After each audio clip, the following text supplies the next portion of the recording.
Well, welcome back to BESIG Online. I'm Mike Hogan here at the BESIG Summer Symposium in Paris, and I'm here with David Crystal, who is about to go on and be the plenary speaker this evening. We're almost at the end of the symposium, and we have a couple of moments here to chat with David Crystal.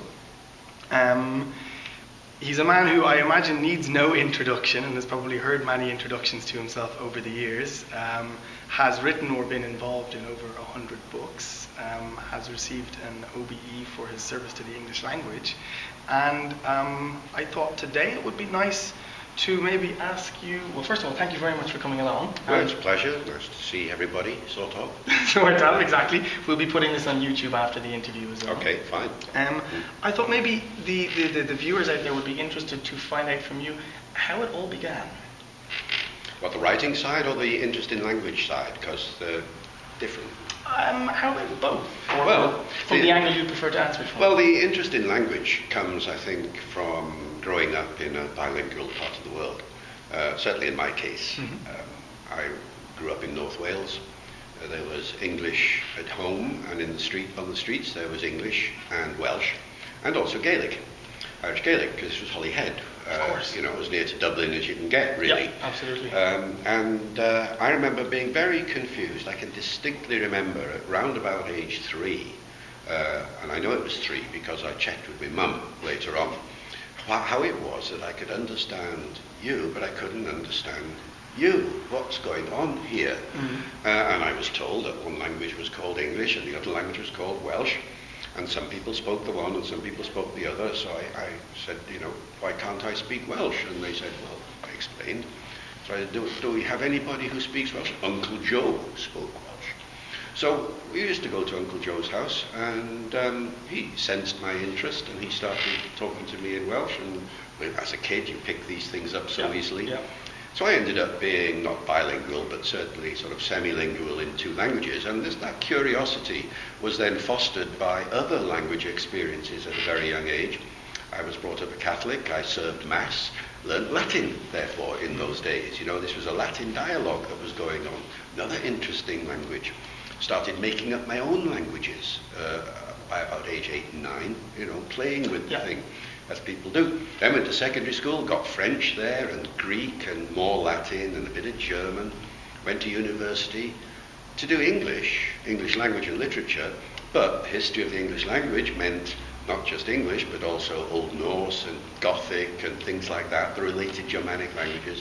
And so it all ended up with a kind of language-fueled background, until in the end I discovered linguistics, you see, which is the subject that tries to make sense of all of this. So that's how it started.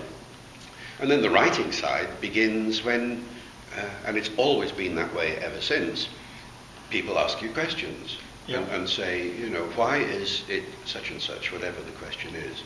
And you think, it's an interesting question. And to begin with, you try and answer it through the air. But then eventually, especially when there's nothing written on the subject already, you think, well, maybe I should write this all down. And remember, I grew up at a time when linguistics really was in its infancy, and publishers were crying out for stuff on language. There just weren't any introductions to linguistics or to answering many of the questions that I'm hinting at. Yeah. And so as a result, I suddenly found myself in demand from a very early age, and that's how the writing side started. Okay, great. So based on this experience that you had growing up in semi-lingual, and then the other languages grew from there. And the demand, the fact that language, and languages, but language in particular in the more abstract sense, is of interest to everybody. I mean, it never ceased to amaze me, and it still doesn't, how every aspect of human existence and behavior at some point raises a language issue, a language problem, whatever it might be. And the interest is out there all the time. I've never met anybody who isn't interested in language in some sense. They're interested in how children learn language. They're interested in how accents and dialects work, or whatever it is. They're interested in the history of their place names or their personal names. What does that name mean? All of this. And once you start talking about it, sooner or later somebody says, is there a book on this? Yeah. And for a long time the answer was no. And then you think, oh, maybe I'd better write one then. And if you find a publisher interested in this, and they all were, you suddenly find yourself in demand as a writer. And that's how it was. Okay, great. And to potentially go off on a tangent, when you were speaking about children becoming interested in language, and obviously everyone is interested in language and communicating, what would your opinion be of children growing up in bilingual environments, or potentially with a multilingual environment because their parents are maybe of one mother tongue and the other is of another one, and maybe they live in a third one? Would you promote multilingualism in children in terms of first or second language acquisition? Don't have to. 3/4 of the world's population is bilingual. I mean, it is the normal human condition to be bilingual, or to be multilingual even. Half the world's population is trilingual in the sense that they are routinely exposed to 3 languages every day. Some parts of the world, like many parts of Africa, it's 4 languages, 5 languages, and so on. So it's normal to grow up in a multilingual environment. It's just a few parts of the world where that doesn't happen traditionally. These are usually the parts where the empire-building countries who, like Britain, who went around the world taking over various parts of the world. And if you go to these parts of the world and you speak English and you're in charge and you've got the gun, then they speak your language, you don't speak theirs. And so you develop a monolingual habit, which of course is still around in many English-speaking countries, and not just English, I mean many Spanish-speaking countries too, and so on. But these are the exceptions. For the most part, people grow up quite naturally in a multilingual environment and learn as many languages as they need. Notice, not learn every language to total fluency level. You learn it as far as you need it. Right. That's all. So if you go to Africa, for instance, and you look at one of these multilingual communities, what you see is a language for the home, say, maybe 2 languages for the home, a language for the shops, a language for the church, a language for maybe the law courts, and so on, different language in school. And the language in the marketplace, you learn as much language as you need in order to order tomatoes or whatever it is. You don't learn about philosophy language and things in the marketplace, but on the other hand, in church, you learn a religious language. And so the notion of languages you're only bilingual if you have 100% fluency in each language is really a rather rare and to some extent rather European phenomenon. Okay. So it's, you learn as much language as you need, and that's what I mean by multilingualism. And in that sense, to go back to your question now, a kid growing up at home with the parents speaking different languages, the situation should evolve in as naturalistic a way as possible, whatever everybody feels comfortable using. And that I see is what normally happens. Absolutely, yeah. I mean, and to tie this in, and something you just said a moment ago, into BESIG and business English teaching, you were saying that 100% fluency in the second language is not necessarily the goal. Would you then agree that in a business English context, in people who need to use English for business, that intelligibility and understandable communication has a higher priority than accuracy? I wouldn't oppose intelligibility to accuracy. I oppose intelligibility to identity. They're the 2 main forces that drive language along. I'm speaking to you now. I want to be intelligible to you. So in that sense, we share something, and you want to be intelligible to me. So we accommodate to each other in that respect. However, I am not you, and you are not me. So you have your accent and dialect and preferences and feelings about your background in language, and I have mine. Now, in a business English context, the intelligibility criterion usually outranks the identity criterion. But not always, and this is very important because in many business situations, especially an international situation, where you get, for example, a group of, say, Japanese businessmen having a meeting with a group of, say, English businessmen. All right, well, English as a lingua franca is going to be there in some sense or another. But what one notices, I have very limited experience of this, but when I've seen meetings of this kind, what you notice is that so often the identity criterion suddenly comes to the fore, and the English participants will somehow share a little joke or something of that kind, make an allusion to cricket, for example, which the Japanese are completely unable to understand. It produces solidarity amongst the group that understands the joke, but also a distance with the group that doesn't understand the joke. And this is a much greater problem, it seems to me. Often it's not recognized that business English is not simply a matter of learning the restricted vocabulary and grammar and all the rest of it that you need in order to talk about the business subject matter that's the issue here. It also means becoming aware of the extent to which, at certain points in the interaction, other levels of interchange operate, especially a more colloquial level of interchange, over the coffee table, for example, at coffee time when the business has stopped. And suddenly, and that's sometimes when the real business takes place. Yeah, absolutely. But everybody is now using a more informal register of English than they were before. And this is where the real problems of intelligibility come in.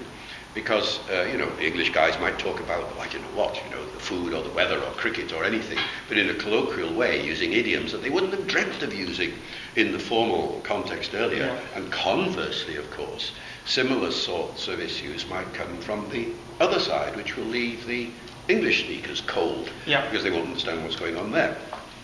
So I think the notion of business English is multi-layered in that sense, and that as soon as these identity issues creep in and start to influence the linguistic character of the exchange, then you get a much more complicated scenario. So I don't actually see business English as being a kind of restricted English for special purposes notion. It's broader than that.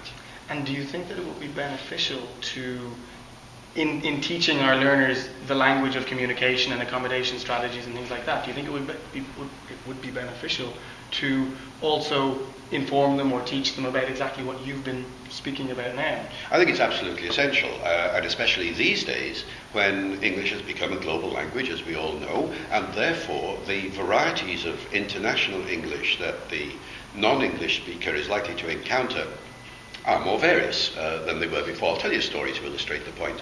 I was at one of these meetings some years ago now, and an American guy was doing the presentation.